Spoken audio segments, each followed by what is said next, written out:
Como un hombre piensa, así es su vida. Por James Allen. Prefacio. Este pequeño volumen, resultado de la meditación y de la experiencia, no pretende ser un texto que agote el ya muy tratado tema del poder del pensamiento. Es sugestivo más que explicativo, siendo su objeto el de estimular a los hombres al descubrimiento y percepción de la verdad de que ellos son los modeladores de sí mismos, en virtud de los pensamientos que eligen y que estimulan, que la mente es el maestro, tejedor, tanto de la vestidura interna, el carácter, como de la vestidura externa, las circunstancias, y que así como han tejido hasta aquí en la ignorancia y el sufrimiento, pueden ahora hacerlo a la luz del conocimiento y de la felicidad. James Allen. Capítulo 1. El pensamiento y el carácter.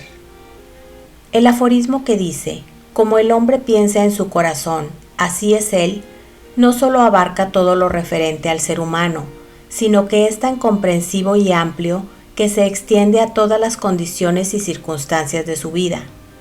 El hombre es literalmente lo que piensa, siendo su carácter la suma total de todos sus pensamientos. Así como la planta nace de la semilla y no podría existir sin esta, así todos los actos del hombre nacen de las semillas ocultas de su pensamiento y no podrían aparecer sin ellas. Esto es igualmente aplicable a aquellos actos llamados espontáneos o no premeditados como a aquellos que se ejecutan deliberadamente. La acción es la flor del pensamiento y la alegría o el sufrimiento son sus frutos. De este modo, el hombre cosecha los productos dulces o amargos de su propia labranza. El pensamiento nos ha formado. Lo que somos, por él fue forjado y construido. Si la mente del hombre contiene malos pensamientos, el dolor lo sigue como la rueda tras el buey que la arrastra. Si persevera en pureza de pensamiento, la alegría lo acompaña como su propia sombra, inevitablemente. El hombre no es una creación artificial, sino que se desarrolla por ley. La causa y el efecto son tan absolutos e indesviables en el reino oculto del pensamiento como lo son en el mundo visible y material.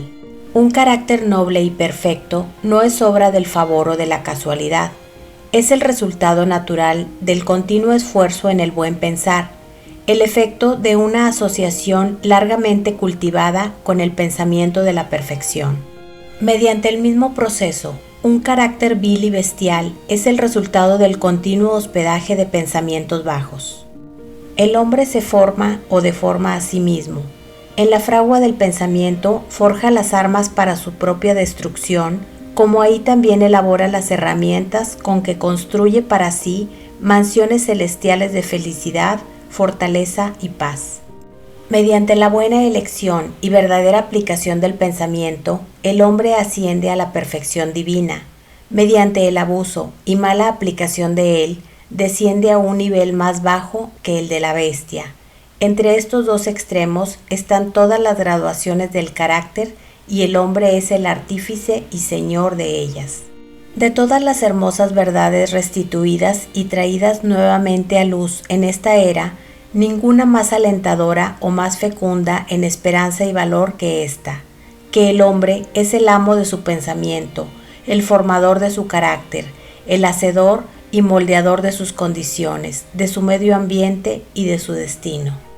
Como poseedor de los atributos de poder, inteligencia y amor, y como señor de sus propios pensamientos, el hombre tiene en sus manos la llave de toda situación y encierra en sí mismo el factor que transforma y regenera, mediante el cual puede llegar a ser lo que desea ser.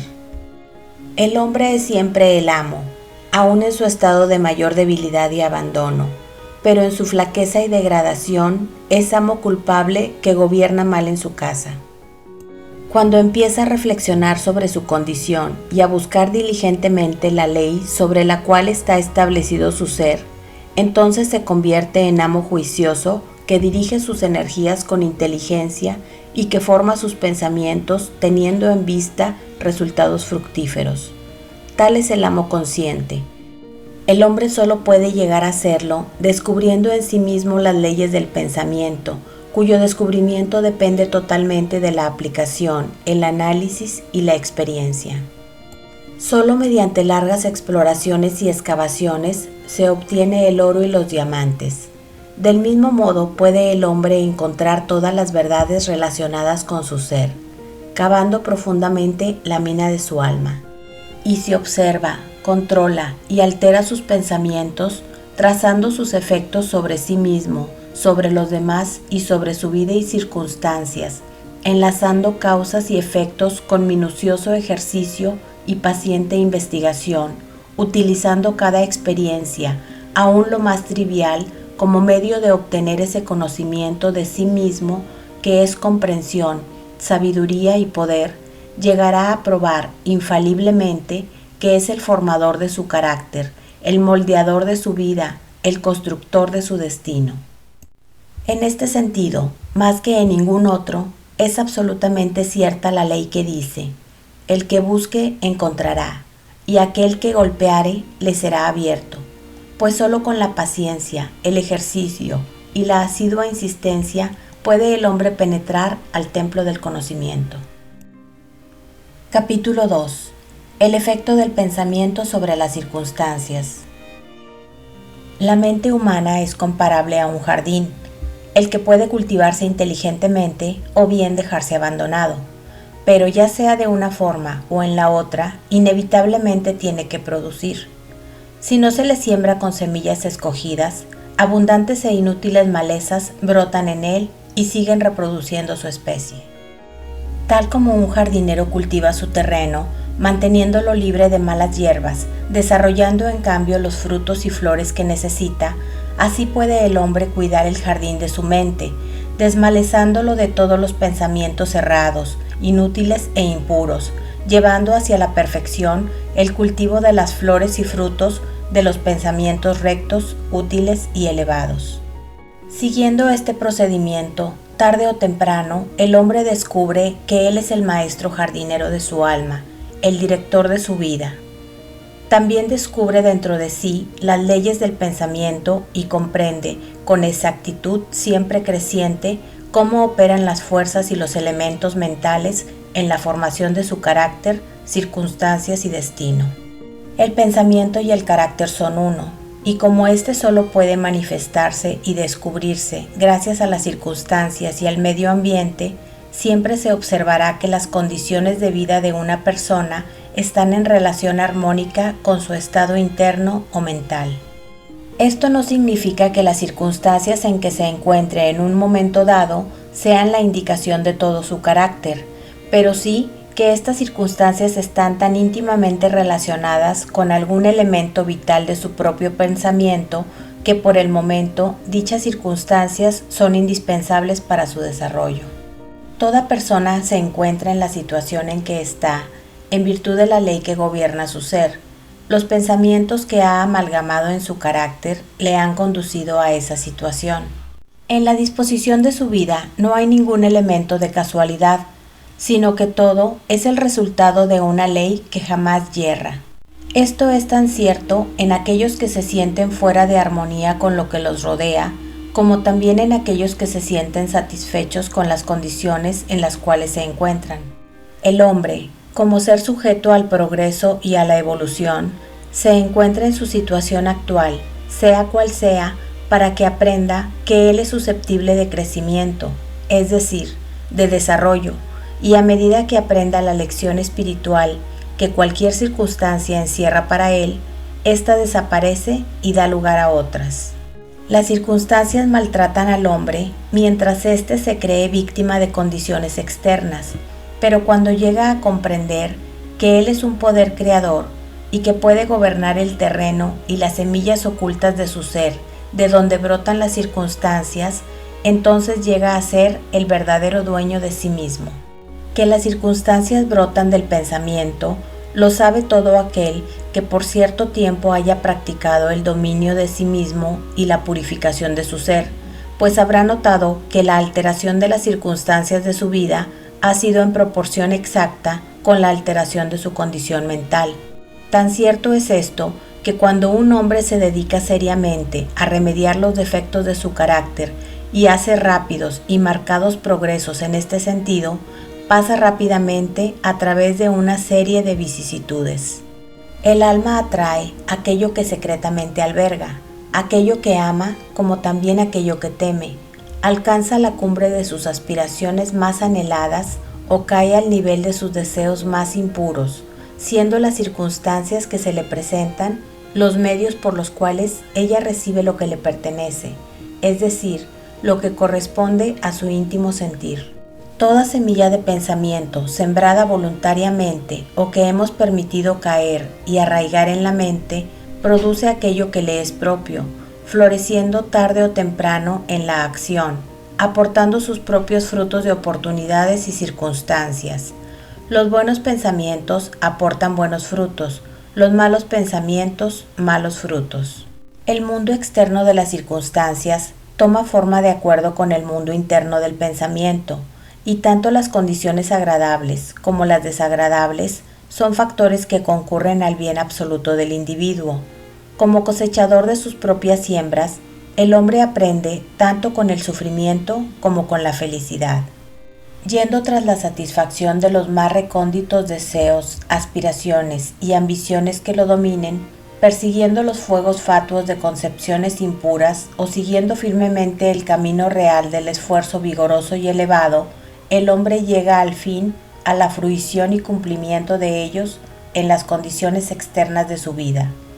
Las leyes de crecimiento y concordancia se cumplen siempre y obtienen lo que les es inherente. No se llega a la cárcel o al presidio por la tiranía de la suerte o de las circunstancias, sino por el sendero de los pensamientos abyectos y de los deseos bajos. Ni tampoco un hombre de mente pura cae súbitamente en el crimen bajo la presión de una mera fuerza externa. El pensamiento criminal, desde tiempo atrás, fue secretamente alentado en su corazón, y la hora de la oportunidad reveló su acumulado poder. Las circunstancias no hacen al hombre, lo revelan a sí mismo. No puede existir el descenso al vicio, con sus correspondientes sufrimientos, sin que existan inclinaciones viciosas, ni el ascenso hacia la virtud y su felicidad pura, sin el cultivo continuo de aspiraciones virtuosas. El hombre, por consiguiente, como señor y dueño del pensamiento, es el que se forma a sí mismo, como también es el modelador y el autor de lo que le rodea. Aún al nacer, el alma recibe lo que le pertenece, y a través de cada paso de su peregrinación terrena, atrae las diversas condiciones que la revelan, que son los reflejos de su propia pureza o impureza, de su fuerza o debilidad. No atraemos lo que deseamos, sino lo que somos. Nuestros caprichos, fantasías y ambiciones son coartados a cada paso, pero los pensamientos y deseos más recónditos se nutren con su propio alimento, sea este puro o impuro, y subsisten mientras los otros perecen. La divinidad que forma nuestros destinos está dentro de nosotros, es nuestro propio ser. El hombre es quien se amarra a sí mismo. El pensamiento y la acción son los carceleros del destino. Aprisionan si son bajos. También son los ángeles de la libertad. Liberan si son nobles. No aquello que desea, ni aquello por lo que ruega obtiene el hombre, sino aquello que con justicia gana para sí y merece. Sus deseos y ruegos son satisfechos y cumplidos solo cuando ellos armonizan con sus pensamientos y acciones. A la luz de esta verdad, ¿qué significa entonces el dicho, luchar contra las circunstancias? Significa que el hombre se subleva continuamente contra un efecto externo mientras sigue alimentando y preservando la causa de él en su corazón. Esta causa puede tomar la forma de un vicio o de un defecto consciente, o bien de una debilidad inconsciente, pero sea cual fuere, obstinadamente entraba los esfuerzos de su poseedor, clamando de este modo porque se remedie el mal. Todos ansían mejorar de circunstancias, pero nadie está dispuesto a mejorarse a sí mismo. Por consiguiente, siguen ligados a sus males. Aquel que no retrocede ante el sacrificio nunca dejará de realizar el anhelo de su corazón. Esto es tan cierto de las cosas materiales como de las espirituales. Aun aquel cuyo único fin es adquirir riqueza, debe estar preparado para hacer grandes sacrificios personales antes de poder lograr su objeto. Con cuánta mayor razón aquel que desea llegar a realizar una vida poderosa y serena. He aquí a un hombre miserablemente pobre. Anhela mejorar de situación, sin embargo, esquiva el trabajo y considera justificado el tratar de engañar a quien lo emplea, alegando que su sueldo es insuficiente. Un hombre como este no comprende ni los más sencillos rudimentos de aquellos principios que son la base de la verdadera prosperidad, y no solo está totalmente incapacitado para salir de su miseria, sino que, debido a los pensamientos indolentes, falaces e innobles que mantiene y con los cuales actúa, se atrae miserias aún más hondas que las que lo aquejan al presente. He aquí a un rico, víctima de una enfermedad dolorosa y persistente, resultado de su gula. Está dispuesto a dar grandes sumas de dinero para librarse de su mal, pero no está dispuesto a sacrificar su glotonería. Quiere satisfacer su gusto por los manjares suculentos y antinaturales y al mismo tiempo tener salud. Un hombre como este está completamente incapacitado para gozar de ella, porque aún no ha aprendido los primeros principios de una vida sana. Aquí tenéis a un contratista que adopta medidas torcidas para evitar el pago del salario reglamentario y con la esperanza de hacer mayores ganancias reduce el jornal de sus trabajadores. Este hombre está incapacitado para la prosperidad y cuando se encuentra en quiebra, tanto de reputación como de fortuna, culpa a las circunstancias, no sabiendo que solo él es el autor de su infortunio. He introducido estos tres casos simplemente para ilustrar la verdad de que el hombre es el causante, aunque casi siempre inconsciente, de las circunstancias de su vida, y que a pesar de que aspira a un fin bueno, continuamente frustra su realización por medio de pensamientos y deseos que no pueden armonizar con dicho fin. Casos como los citados podrían multiplicarse indefinidamente, pero no es necesario hacerlo, pues el lector puede, si a ello se resuelve, seguir la acción de las leyes del pensamiento en su propia mente y en su propia vida, y mientras no lo haga, meros hechos externos no podrán servirle como base de razonamiento. Sin embargo, las circunstancias son tan complicadas, el pensamiento tiene raíces tan profundas y las condiciones de felicidad varían tanto según los individuos que el completo estado del alma de una persona, aunque conocido por ella misma, no puede ser juzgado por otra bajo el solo aspecto externo de su vida. Un hombre puede ser honrado en cierto sentido y no obstante sufrir privaciones. Puede ser desleal en ciertas cosas y sin embargo adquirir riquezas, pero la conclusión a que generalmente se llega de que el uno fracasa precisamente por su honradez y que el otro prospera precisamente en virtud de su fraudulencia es el resultado de un juicio superficial que presume que el fraudulento es un hombre completamente corrompido y que el honrado es enteramente virtuoso. A la luz de un conocimiento más profundo y de una experiencia más vasta, este juicio resulta erróneo. Puede que el fraudulento tenga admirables virtudes que el otro no posee, y el honrado vicios censurables ausentes en el primero. El hombre honrado cosecha los buenos resultados de sus pensamientos y actos honrados, y también atrae sobre sí los sufrimientos que sus vicios producen.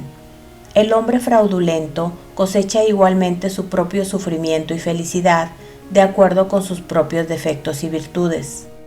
Es agradable a la vanidad humana creer que se sufre por virtuoso, pero mientras el hombre no haya extirpado de su mente todo pensamiento enfermizo, amargo e impuro, no podrá estar en situación de saber y de declarar si sus sufrimientos son el resultado de sus buenas o de sus malas cualidades. Y ya en camino hacia la suprema perfección, mucho antes de haberla alcanzado, habrá visto manifestarse en su mente y en su vida el trabajo de la gran ley que es absolutamente justa y que por consiguiente no puede retribuir bien por mal ni mal por bien. Poseído de este conocimiento, sabrá entonces, volviendo la vista hacia su pasada ignorancia y ceguera, que su vida es y siempre ha sido ordenada con justicia, y que todas sus experiencias pasadas, buenas o malas, fueron el resultado equitativo de la acción de su ser poco evolucionado aún, pero en constante progreso hacia la perfección. Los buenos pensamientos y las buenas acciones nunca pueden producir malos resultados, como los malos pensamientos y las malas acciones nunca pueden producir buenos resultados. Esto equivale a decir que el maíz solo puede producir maíz y la ortiga solo ortigas. Los hombres comprenden esta ley en el mundo material y trabajan de acuerdo con ella, pero pocos la comprenden en el mundo mental y moral, aunque su operación en estos es tan sencilla y exacta como en el primero, y por consiguiente no cooperan con ella. El sufrimiento es siempre efecto de algún pensamiento errado. Es indicio de que el individuo está fuera de armonía con sí mismo, con la ley de su ser. Purificar, quemar todo lo que es inútil e impuro es el único y supremo fin del sufrimiento. Este cesa, pues, para aquel que ha alcanzado la pureza. No tendría objeto quemar el oro después de que ha sido separado de la escoria. Así, un ser perfectamente puro no tendría por qué sufrir. Las circunstancias dolorosas que el hombre encuentra en su vida son el resultado de su propia desarmonía mental, como las que le proporcionan dicha son el resultado de su propia armonía mental. La felicidad, y no las posesiones materiales, es la que da la medida del buen pensamiento. La miseria, y no la falta de bienes materiales, es la que da la medida del pensamiento errado. Un hombre puede ser desgraciado a pesar de ser rico, y puede ser feliz no obstante su pobreza. La felicidad y la riqueza solo se unen cuando ésta es empleada con sabiduría y rectitud, y el pobre solo se sumerge en la miseria cuando considera su suerte como una carga injustamente impuesta. La indigencia y la incontinencia son los dos extremos de la miseria. Ambas son igualmente antinaturales, resultado del desorden mental. El hombre no está en buenas condiciones mientras no es sano, feliz y próspero, y la salud, la felicidad y la prosperidad son el resultado de la concordancia armónica entre lo interno y lo externo, entre el hombre y lo que lo rodea. El ser humano solo empieza a ser hombre cuando cesa de lamentarse y de blasfemar, comenzando a buscar la justicia oculta que gobierna su vida. Al adaptar su mente a ese factor que la regula, cesa también de culpar a otros como causantes de su desgraciada condición y empieza a formarse con pensamientos vigorosos y nobles. Deja de rebelarse contra las circunstancias y comienza a aprovecharlas como una ayuda para su más rápido progreso, utilizándolas al mismo tiempo como medios de descubrir los poderes y posibilidades ocultas dentro de sí. Orden y no confusión es el principio dominante en el universo. Justicia y no injusticia es el alma y substancia de la vida. Rectitud y no corrupción es la fuerza motriz y modeladora en el gobierno espiritual del mundo.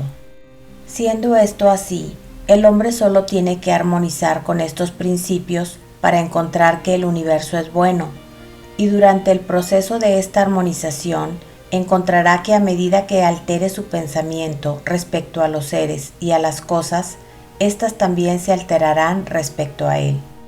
La prueba de esta verdad está en cada persona. Por consiguiente, admite fácil investigación mediante una sistemática introspección y análisis de sí misma. Cambie un hombre radicalmente su pensamiento y se asombrará ante la rápida transformación que esto efectuará en las condiciones materiales de su vida. Todos se imaginan que el pensamiento puede mantenerse oculto, pero no es así. Rápidamente, este se cristaliza en hábitos y el hábito, a su vez, se solidifica en circunstancias. Los pensamientos bestiales se cristalizan en hábitos de ebriedad y sensualismo. los que se solidifican en circunstancias que traen consigo privaciones y enfermedades. Los pensamientos impuros de toda especie se cristalizan en hábitos vergonzosos y enervantes, los que se solidifican en circunstancias perturbadoras y adversas. Los pensamientos de temor, duda e indecisión se cristalizan en hábitos de debilidad, cobardía e irresolución, los que se solidifican en circunstancias que producen fracasos, indigencia y esclavitud. Los pensamientos de pereza se cristalizan en hábitos de desaseo e impureza, los que se solidifican en circunstancias que sumen en la inmundicia y la mendicidad. Los de reprobación y odio se cristalizan en hábitos de delación y violencia, los que se solidifican en circunstancias de injuria y persecución. Los pensamientos egoístas de toda especie se cristalizan en hábitos interesados, los que se solidifican en circunstancias más o menos angustiosas. Por otra parte, todos los pensamientos hermosos se cristalizan en hábitos de gracia y bondad, los que se solidifican en circunstancias alegres y risueñas. Los pensamientos puros se cristalizan en hábitos de temperancia y dominio de sí mismo, los que se solidifican en reposo y paz. Los de valor, confianza y decisión en hábitos viriles que se solidifican en éxito, abundancia y libertad. Los enérgicos en hábitos puros e industriosos que se solidifican en circunstancias agradables. Los pensamientos apacibles e indulgentes en hábitos de bondad que se solidifican en circunstancias protectoras y preservativas. Los pensamientos amantes y desinteresados en hábitos de dedicación a los demás que se solidifican en circunstancias de segura y permanente prosperidad y verdadera riqueza. Una corriente cualquiera de pensamientos en la cual se persista, sea esta buena o mala, no puede dejar de producir sus resultados en el carácter y en las circunstancias. El hombre no puede elegir estas directamente, pero sí puede elegir sus pensamientos y de este modo, indirecta pero seguramente, moldear sus circunstancias. La naturaleza ayuda a todos a satisfacer los pensamientos que ellos más alientan y les presenta las oportunidades que con mayor rapidez traigan a la superficie tanto los pensamientos buenos como los malos. Cese un hombre en sus pensamientos pecaminosos y el mundo entero se suavizará hacia él y estará pronto para ayudarlo. Deje a un lado sus pensamientos débiles y enfermizos y las oportunidades nacerán de todos lados ayudando a sus enérgicas resoluciones. Aliente los buenos pensamientos y ningún hado cruel lo atará a la miseria o a la vergüenza. El mundo es vuestro caleidoscopio y las variables combinaciones de colores que en cada sucesivo instante se presentan son las imágenes primorosamente arregladas de vuestros pensamientos en perpetuo movimiento. Capítulo 3. Efecto del pensamiento sobre la salud y sobre el cuerpo. El cuerpo es el servidor de la mente, obedece a la acción de ésta, ya sea que dicha acción sea deliberada o automática. Bajo las órdenes de pensamientos ilícitos, el cuerpo se sume rápidamente en la enfermedad y la decadencia, como bajo el imperio de pensamientos alegres y hermosos se reviste de juventud y belleza. La enfermedad y la salud, lo mismo que las circunstancias, tienen sus raíces en el pensamiento. Si éste es enfermizo, se expresará a través de un cuerpo enfermo. Es sabido que los pensamientos de temor han llegado a matar a un hombre con la misma rapidez que una bala, y continuamente estos mismos pensamientos están matando a miles de personas con la misma certeza, aunque más lentamente. Quienes viven en el temor a la enfermedad son quienes se enferman. La inquietud desmoraliza rápidamente todo el organismo, dejándolo a merced de la enfermedad, y es así que los pensamientos impuros, aunque no satisfechos físicamente, pronto quebrantan el sistema nervioso. Los pensamientos enérgicos, puros y alegres dan gracia y vigor al cuerpo. Este es un instrumento delicado y plástico que responde con prontitud a las ideas con las cuales se le impresiona, de modo que los hábitos mentales producen sus propios efectos, buenos o malos, sobre él. La humanidad seguirá teniendo sangre impura y envenenada mientras siga propagando pensamientos impuros. De un corazón limpio nace una vida y un cuerpo limpios. De una mente viciada procede una vida viciosa y un cuerpo corrompido. El pensamiento es la fuente de la acción, de la vida y de la manifestación. Purifica la fuente y todo será puro. El cambio de alimentación no ayudará al hombre que no cambie sus pensamientos. Cuando éste piense con pureza, ya no deseará alimentos impuros. Los pensamientos limpios hacen limpios los hábitos. Los santos que no bañan su cuerpo no son santos. El que ha fortalecido y purificado su mente no necesita considerar el germen malévolo. Si deseas perfeccionar tu cuerpo, vigila tu mente. Si deseas la renovación de aquel, hermosea tus ideas. Los pensamientos de malicia, envidia, contrariedad y desaliento roban al cuerpo su gracia y salud. Una cara agria no es el resultado de la casualidad, sino de los pensamientos de igual especie. Las arrugas que desfiguran se graban por los vicios, la pasión, el orgullo. Conozco a una mujer de 96 años, cuyo rostro es radiante e inocente como el de una joven. Conozco también a un hombre, aún distante de los 50, cuyo rostro se ha contraído en líneas inarmónicas. Lo primero es el resultado de una disposición de ánimo suave y alegre. Lo segundo es la consecuencia de la pasión y el descontento. Así como no puedes tener una morada sana y agradable si no das amplia entrada al aire y al sol en vuestras habitaciones, así un cuerpo vigoroso y un semblante alegre, radiante o sereno solo puede resultar de la libre admisión en vuestra mente de pensamientos de alegría, buena voluntad y serenidad. En el rostro de los ancianos hay arrugas formadas por la simpatía, otras por el pensamiento enérgico y puro, y otras grabadas por las pasiones. ¿Quién no puede distinguirlas? Para aquellos que han vivido con rectitud, la vejez es serena, tranquila y declina con la serenidad del sol poniente. He visto, hace poco, a un filósofo en su lecho de muerte. Era anciano, solo en años, murió tan dulce y serenamente como había vivido. No hay mejor médico que el pensamiento alegre para disipar los males del cuerpo, ningún consuelo comparable a la buena voluntad para dispersar las sombras de la tristeza y el dolor. Vivir continuamente en pensamientos de mala voluntad, suspicacia o envidia es confinarse por sí mismo en una celda de prisión. Pero pensar bien de todos, ser alegre con todos, aprender pacientemente a encontrar lo bueno en todos, tales son los pensamientos generosos que forman la portada del cielo. Quien vive en pensamientos de paz para con todos, ha de sentirla en sí en toda su plenitud. Capítulo 4. El pensamiento y el propósito. Mientras el pensamiento no se una al propósito, no habrá obra inteligente y efectiva.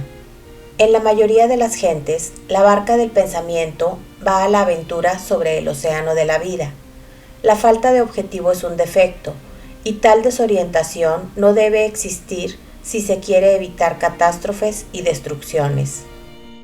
Aquellos que no tienen un propósito primordial en su vida caen fácil presa de las preocupaciones mezquinas, temores y aflicciones, todo lo cual revela debilidad y conduce con la misma certeza que las faltas premeditadas, aunque por diverso camino, al fracaso, al sufrimiento, a la desgracia, pues la debilidad no puede persistir en un universo generador de energías. El hombre debe concebir en su corazón un propósito lícito y dedicarse a su consecución. Debe hacer de él el eje de sus pensamientos. Puede que dicho propósito sea un ideal espiritual o bien un fin material, según el estado evolutivo del hombre al concebirlo, pero sea cual fuere, debe él centralizar toda su fuerza mental en el objetivo que se ha propuesto y hacer de este su deber supremo, dedicándose a alcanzarlo y sin permitir que sus pensamientos se distraigan en fantasías efímeras, en inquietudes o imaginaciones. Este es el camino real que lleva al dominio de sí mismo y a la verdadera concentración del pensamiento. Aunque fracase una y otra vez en alcanzar la meta, como tiene que suceder hasta que haya vencido la debilidad, la fuerza de carácter adquirida será la medida de su verdadero éxito y formará un nuevo punto de partida hacia un futuro poder y triunfo. Los que no están preparados para la concepción de un gran propósito deben fijar sus pensamientos en el cumplimiento perfecto de su deber, por insignificante que su tarea les parezca. Solo de este modo pueden congregarse y focalizarse los pensamientos, llegando a desarrollar resolución y energía, conseguido lo cual nada hay que no pueda llevarse a cabo. El alma más débil, conocedora de su propia flaqueza y convencida de esta verdad, que la fortaleza de carácter solo puede desarrollarse mediante el esfuerzo y la práctica, así convencida, empezará de una vez a esforzarse y sumando empeño con empeño, paciencia con paciencia, esfuerzo con esfuerzo, no cesará nunca en desarrollarse y llegará por fin a ser divinamente fuerte. Así como el que físicamente débil puede hacerse robusto mediante una preparación paciente y cuidadosa, así el que tiene pensamientos débiles puede convertirlos en poderosos mediante el ejercicio mental. Dejar a un lado la indecisión y la debilidad y pensar con propósito es ingresar a las filas de los fuertes, que solo ven en el fracaso uno de los senderos hacia el logro de la meta, que ponen a su servicio todas las condiciones y que piensan vigorosamente, intentan intrépidamente y realizan sus fines con maestría. Una vez concebido el propósito, debe trazarse mentalmente un camino recto hacia su realización y seguirlo sin mirar ni a uno ni a otro lado. Las dudas y los temores deben excluirse rigurosamente. Son elementos desintegrantes que quebrantan la línea recta del esfuerzo, torciéndola y haciéndola ineficaz, inútil. Los pensamientos de temor y de duda jamás construyen y jamás pueden hacerlo. Siempre conducen al fracaso. El propósito, la energía, el poder de acción, como todos los pensamientos vigorosos, cesan cuando la duda y el temor se introducen en la mente. La voluntad de hacer algo nace del conocimiento de que podemos hacerlo. La duda y el temor son los grandes enemigos del conocimiento, y el que los estimula, el que no los destruye, se contrarresta a sí mismo a cada paso. El que ha vencido la duda y el temor, ha vencido el fracaso. Cada uno de sus pensamientos está aliado al poder. Todas las dificultades las aborda valientemente y las vence con sabiduría. Siembra sus propósitos con oportunidad y ellos florecen y producen frutos que no caen al suelo antes de su madurez. El pensamiento, unido intrépidamente al propósito, se hace fuerza creadora. El que sabe esto está listo para llegar a ser algo superior a un simple atado de pensamientos vacilantes y sensaciones volubles. El que hace esto ha llegado a ser dueño consciente y talentoso de sus poderes mentales. Capítulo 5. El factor pensamiento en la obra. Todo lo que un hombre hace y todo lo que deja de hacer es el resultado directo de sus propios pensamientos. En un universo perfectamente ordenado, donde la falta de equilibrio implicaría una destrucción completa, la responsabilidad individual tiene que ser absoluta. Cada uno es responsable de su propia debilidad o energía, de su propia pureza o impureza, condiciones que se generan por acción propia y no ajena, como se suele presumir, y que solo pueden ser modificadas por el que las engendra. Toda condición es propia del que la posee. Su felicidad o su desgracia vienen de sí mismo. Como piensa, así es él. Como siga pensando, así seguirá siendo. El fuerte no puede ayudar al débil si éste no lo desea. Y en todo caso, el débil tiene que llegar a ser fuerte por sí mismo. Por su propio esfuerzo tiene que desarrollar la energía que admira en otro. Nadie sino él puede modificar su condición. Ha sido costumbre pensar y decir, si muchos hombres son esclavos, es porque existe un opresor. Odiémoslo. Hoy día, sin embargo, hay, entre un número creciente de personas, la tendencia a invertir este juicio y decir, existe un opresor porque muchos son los esclavos. Despreciemos a los esclavos. La verdad es que esclavos y opresor son cooperadores en la ignorancia y que aparentando atormentarse los unos al otro, en realidad solo se atormentan a sí mismos. El conocimiento perfecto constata la acción de la ley en la debilidad del oprimido y en el mal aplicado poder del opresor. El amor perfecto, viendo el sufrimiento que ambas condiciones implican, no condena ni al uno ni al otro. La compasión perfecta abraza tanto al opresor como al oprimido. El que ha vencido la debilidad y ha dejado a un lado todo pensamiento egoísta, no pertenece ni a los opresores ni a los oprimidos. Es libre. El hombre solo puede levantarse, vencer y hacer obra elevando sus pensamientos, y solo negándose a ello puede permanecer débil, abyecto y miserable. Antes de que pueda llevar algo a cabo, aunque sea lo más material, tiene que elevar su pensamiento por sobre la esclavitud de sus satisfacciones inferiores. Puede que no necesite renunciar a toda animalidad y egoísmo para llegar al éxito, pero, en parte al menos, tendrá que sacrificar estos goces de su baja naturaleza. Aquel cuyo primer pensamiento es la satisfacción bestial es incapaz de pensar con claridad o de trazar un plan metódico. Nada puede descubrir en sí, ni desarrollar sus recursos latentes. Por eso fracasa en cualquier empresa. Si no ha empezado por controlar varonilmente sus pensamientos, no está en situación de controlar negocios, ni de asumir serias responsabilidades. No está apto tampoco para actuar independientemente, ni valerse solo. Mas, estas limitaciones de su capacidad solo dependen de los pensamientos que elija. No puede haber progreso ni obra sin sacrificio, y el éxito siempre está en relación directa con la magnitud de aquel, o sea, con la cantidad sacrificada de pensamientos confusos de naturaleza animal, para fijarse, en cambio, la mente en el desarrollo del plan elegido, fortificando así la resolución y la confianza en sí mismo.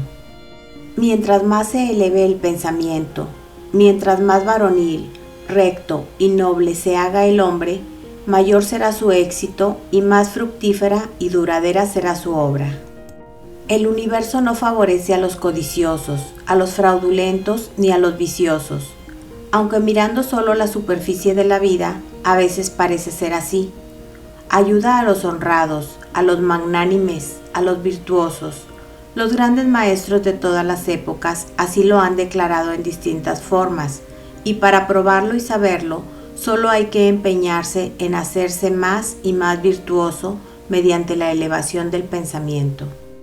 Los progresos intelectuales son el resultado de la idea consagrada a la investigación, del conocimiento de lo bello y de la verdad en la vida y en la naturaleza.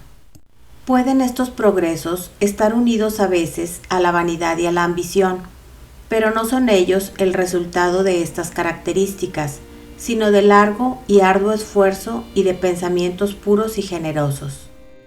Los progresos espirituales son la consumación de sagradas aspiraciones. El que vive constantemente en la concepción de pensamientos nobles y elevados, que solaza su mente en la pureza y la generosidad, llegará a ser, con la misma certeza con que el sol llega a su cenit o la luna a su plenitud, noble y sabio en carácter, elevándose a una posición de influencia y de bien. La obra, de cualquier índole que sea, es siempre la coronación del esfuerzo, la diadema del pensamiento. Mediante la ayuda del control de sí mismo, de la resolución, de la pureza, de la rectitud y del pensamiento bien dirigido, el hombre asciende. Bajo la influencia de la animalidad, de la indolencia, de la impureza, de la corrupción y de la confusión del pensamiento, el hombre desciende. ¿Puede un hombre alcanzar un gran éxito en el mundo y aún llegar a elevadas alturas en el plano espiritual y de nuevo caer en la debilidad y la miseria por dejar que lo posean pensamientos vanidosos, egoístas y corrompidos? Las victorias alcanzadas mediante el buen pensar solo pueden mantenerse por la vigilancia. Muchos se descuidan una vez asegurado el éxito y rápidamente vuelven a caer en la falta. Toda obra, ya sea en el mundo material, en el intelectual o en el espiritual, es el resultado del pensamiento dirigido hacia un fin determinado.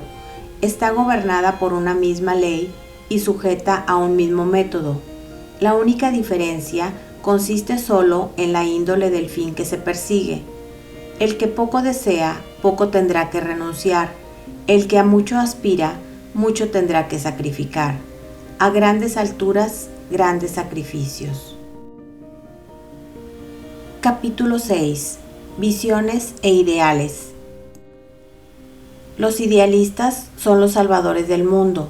Así como el mundo visible se sostiene en el invisible, así los hombres, a través de todas sus pruebas, sus faltas e inclinaciones sórdidas, se nutren de las hermosas visiones de los soñadores solitarios.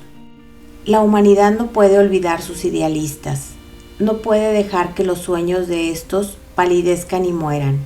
Vive en ellos, sabe que estos sueños son las realidades que algún día contemplará y conocerá. Compositores, escultores, poetas, pintores, profetas, sabios, he aquí los constructores del más allá, los arquitectos del cielo. El mundo es hermoso porque ellos han vivido. Sin ellos, la humanidad fatigada perecería. El que alimenta una hermosa visión, un noble ideal, lo verá realizado algún día. Colón acariciaba la idea de otro mundo y lo descubrió. Copérnico nutría la visión de una multiplicidad de mundos y de un universo más amplio y lo reveló. Buda alentaba el ensueño de un mundo espiritual de belleza impecable y perfecta paz y entró en él. Amad vuestras visiones, dad alas a vuestros ideales, cultivad con amor la música que se agita en vuestro espíritu, la belleza que toma forma en vuestra mente, el encanto con que se revisten vuestros pensamientos más puros, pues de ello nacerán las condiciones más deleitosas, el ambiente más feliz. De ello, si les sois fieles y leales, construiréis por fin vuestro mundo. Desear es obtener, aspirar es efectuar. Es posible que los deseos más viles del hombre reciban la más completa medida de satisfacción, mientras sus aspiraciones más puras mueran por falta de alimento. Esa no es la ley. En esa condición nunca se podrá obtener. Pedid y recibiréis. Soñad, y según sean vuestros sueños, así llegaréis a ser. Vuestra visión es la promesa de lo que seréis un día. Vuestro ideal es la profecía de lo que por fin daréis a luz. La obra más grande no fue al principio sino un sueño. El roble duerme en la bellota, el ave espera en el germen, y en la más alta visión del alma se anuncia el despertar de un ángel. Los ensueños son semillas de las realidades. Las circunstancias en que te encuentras pueden ser desfavorables, pero no tardarán en cambiar si solo percibes un ideal y luchas por alcanzarlo. No puedes adelantar en el espíritu sin cambiar vuestro mundo exterior. He aquí a un muchacho apremiado por la necesidad y el trabajo, encerrado largas horas en un taller malsano, sin instrucción y falto de todo refinamiento. Pero sueña con cosas mejores, medita en la inteligencia, en la cultura, en la gracia y la belleza. Concibe y construye mentalmente una condición de vida ideal, la visión de una libertad más amplia y de un fin más grande toman posesión de él. El descontento lo empuja a la acción y utiliza todo su tiempo libre y sus escasos recursos al desarrollo de sus poderes y facultades latentes. Tan grande es el cambio mental producido que muy pronto el taller ya no puede contenerlo. Ha llegado a estar tan en desarmonía con su mentalidad que se desprende de su vida como un ropaje que se echa a un lado, y con el desarrollo de oportunidades que encuadran con las miras de sus nuevas capacidades, desaparece de su vida para siempre. Años después, vemos a este muchacho, ya hombre, y lo encontramos dueño de ciertas fuerzas mentales que maneja con gran influencia y poder casi sin igual. En sus manos mantiene las cuerdas de gigantescas responsabilidades. Habla y las vidas cambian a su palabra.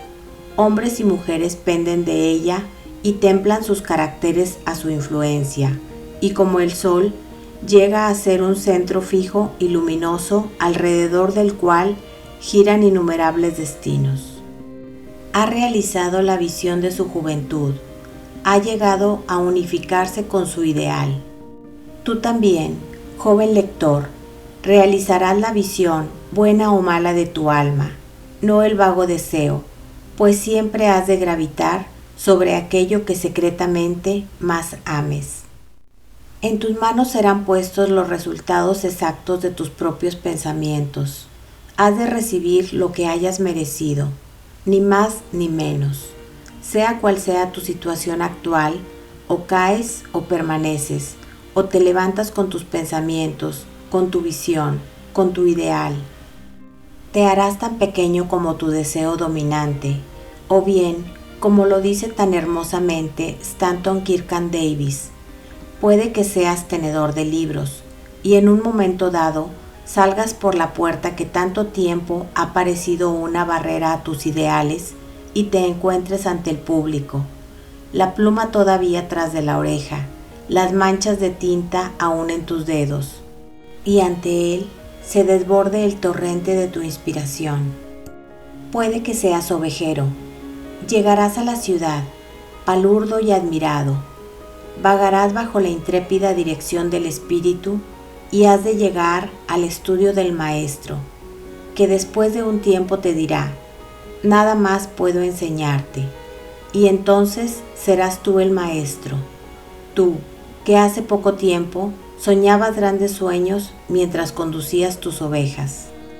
Los inconscientes, ignorantes y desidiosos, viendo solo las apariencias de las cosas y no las cosas en sí, hablan de suerte, de fortuna, de casualidad. Viendo a un hombre hacerse rico dicen: ¡qué afortunado es! Observando que otro llega a ser un intelectual, exclaman: ¡qué favorecido! Y fijándose en la santidad y vasta influencia de un tercero, agregan: ¿cómo lo ayuda la suerte a cada paso? No saben de las pruebas, los fracasos y las luchas que estos hombres han enfrentado voluntariamente para obtener su actual experiencia. No tienen idea de los sacrificios que han hecho, del indomable esfuerzo desplegado, de la fe ejercitada para llegar a vencer lo aparentemente insuperable y realizar la visión de su alma. No saben de la oscuridad y de las angustias, solo ven la luz y la alegría, y lo llaman suerte. No ven la larga y penosa jornada, sino que solo contemplan la meta agradable y la llaman buena fortuna. No comprenden el procedimiento, sino que perciben el resultado y lo llaman casualidad. En todo lo humano hay esfuerzos y hay resultados, siendo la fuerza de lo primero la medida de lo segundo. La casualidad no existe. Dones, poderes, posesiones materiales, intelectuales o espirituales, todos son frutos del esfuerzo, son pensamientos ya completos, fines cumplidos, visiones realizadas. La visión que glorificarás en vuestra mente, el ideal que entronizarás en vuestro corazón. Esto es lo que formará vuestra vida. Esto lo que llegarás a ser. Capítulo 7. Serenidad. La serenidad mental es una de las hermosas joyas de la sabiduría. Es el resultado de un largo y paciente esfuerzo en el control de sí mismo. Su presencia indica madura experimentación y un conocimiento más que corriente de las leyes y operaciones del pensamiento. El hombre adquiere serenidad a medida que comprende que es un producto del pensamiento evolutivo, ya que este conocimiento significa que todos los demás hombres son igualmente productos del pensamiento, y a medida que desarrolla esta comprensión y ve con siempre creciente claridad la relación interna de las cosas por la ley de causa y efecto, cesa en sus lamentos e inquietudes y queda equilibrado, firme, sereno. Habiendo aprendido a gobernarse, el hombre sereno sabe cómo adaptarse a los demás, y ellos, en cambio, sintiendo su fuerza espiritual, sienten que pueden confiar y aprender de él. Mientras más sereno se hace un hombre, mayor es su éxito, su influencia, su poder para el bien. Hasta el simple mercader encontrará que su prosperidad comercial aumenta a medida que desarrolla mayor ecuanimidad y control de sí mismo, pues la gente siempre prefiere tratar con una persona cuyo carácter sea equilibrado. Siempre se ama y venera al hombre fuerte, sereno. Es como un árbol frondoso en una tierra sedienta, o como la roca protectora en una tempestad. ¿Quién no ama un corazón tranquilo, un carácter complaciente, una vida equilibrada? Llueva o brille el sol, advengan cambios o vicisitudes, los que poseen estas bendiciones siguen siempre los mismos, afables, serenos, tranquilos. Esa exquisita regularidad de carácter que llamamos serenidad es la última lección de cultura que aprovechar. Es el florecer de la vida, la fructificación del alma. Es tan valiosa como la sabiduría y más deseable que el oro. Qué insignificante aparece el mero correr tras el dinero comparado con una vida serena, una vida que vive en pleno océano de verdad, bajo las olas, fuera del alcance de las tempestades, en la calma eterna. ¿Cuántas personas conocemos que amargan sus vidas, que destruyen cuanto hay de dulce y hermoso en ellas por la violencia de su carácter, que se desquician y se envenenan la sangre por la menor cosa? Es de preguntarse si la gran mayoría de la gente no arruina su vida y destruye su felicidad por simple falta de control. Cuán pocos son los equilibrados, los que tienen ese exquisito dominio de sí mismo que es la característica de una persona cabal. Sí, la humanidad se agita en enorme oleaje de pasiones desenfrenadas, se exalta en el dolor sin gobierno, bamboleada por la ansiedad y la duda. Solo el sabio, solo aquel que ha controlado y purificado sus pensamientos, doblega las tempestades de su alma. Almas atormentadas, donde quiera que estéis, sea cual fuere vuestra situación, sabed esto: en el océano de la vida sonríen las islas de la felicidad y la playa luminosa de vuestro ideal os aguarda. Mantened la mano firme sobre el timón del pensamiento. Reclinado en la barca de vuestra alma, el amo duerme. Despertadlo. El control de sí mismo es fuerza. El pensamiento bien dirigido, dominio. La serenidad, poder. Decida vuestro corazón. La paz sea contigo.